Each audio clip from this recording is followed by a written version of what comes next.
That Thursday night game that Big Cat brought up in the snow, that was a lot of fun to watch too. It was.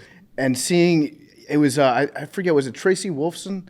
It was somebody that was interviewing you in the pregame. I think and it they was started Tracy. talking to you about the snow, and you were locked in, very serious, and then all of a sudden, it's like something hit you, and you just got this big smile, and you started looking around at the snow.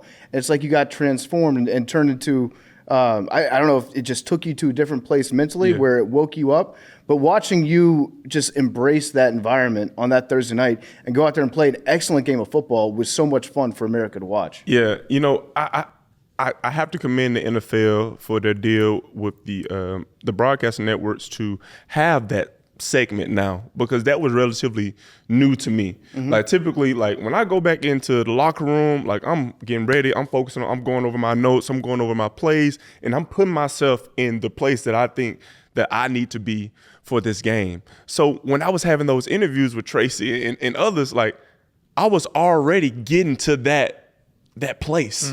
I was already getting to that place of just presence and preparing for the game. So for me to come back out and just be like, okay, now I gotta talk about who knows what you're gonna ask. Like I already know what the notes that I'm going over in my head. So I'm gonna repeat those to you, because that's the mode that I'm on. I think I rewarded them with some wise words. Yeah, it was great. So you'd never played in the snow before in your entire life? Never in my entire life. What was it like? It was fun. Like I think it's like any kid that experiences snow for the first time. Like you don't know what to do, right? Like you really don't know how to build a snowman. You know what I'm saying? You want, like, I'm happy YouTube is available, because that was one of the first things. Like I didn't know how to build a snowman. Like it was awful. Like because I tried to build the snow while it was fresh. You know what I'm saying? Like, and that's a story for another day. You gotta pack it in. Literally, like I was so enamored with the snow that I was just like, man, like, can I just, like, do we have to play? You know what I'm saying? Like, can we play a snow, like, but we did play a snow version of football, but it was amazing. It was great. It was so cold your helmet exploded. That was crazy. My head hit the ground. Frozen tundra, not the frozen tundra, I guess, but the frozen Cleveland Browns. Wait, so did Huntington Bankfield. Did you build the snowman? So let me tell you about the story about the snowman. I actually didn't even build the snowman in Cleveland. Oh, I built the snow in New Orleans. You did when it snowed here. It snowed here.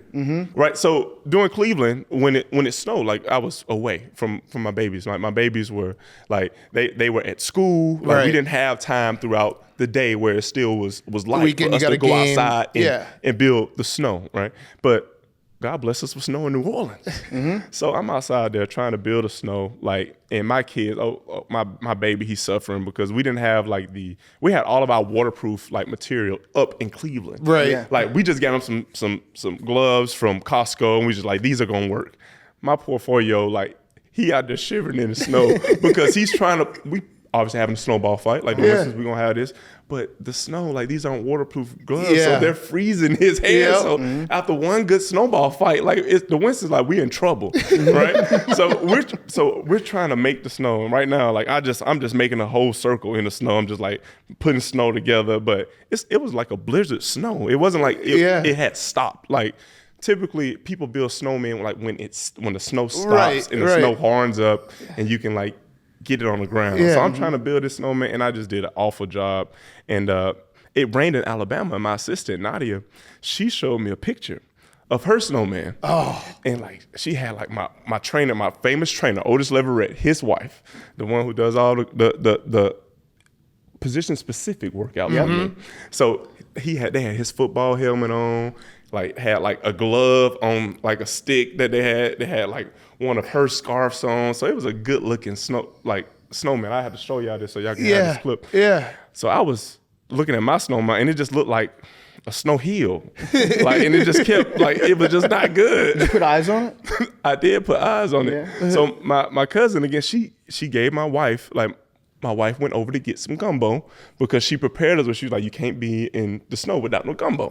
So she went over there to get the gumbo, and she gave us a fake carrot's nose and some things to put on the snowman because she knew that we were going to build a luxurious snowman. She didn't know that I had no idea how to build a snowman. And I'm calling Nadia. I'm like, Nadia, like, my babies, they gonna laugh at me because I don't know how to build no snowman. YouTube, I got this Wi-Fi not working. I can't look it up on YouTube. Like ChatGPT ain't working. Like, so I'm just like, how I'm gonna build a snow? She said, just build a ball and just roll it in the snow. Do you know I almost had frostbite trying to roll that ball in the snow because it was too soft. It kept coming off. And I couldn't build a snow. And my child, he just looking at me, like my oldest, Malachi, he just looking at me like, Dad, I can't even tell my friends I can build a snowman because you don't know how to build a snowman. I'm like, well, you're supposed to be helping me. All right, so that's something we got to still check off the list.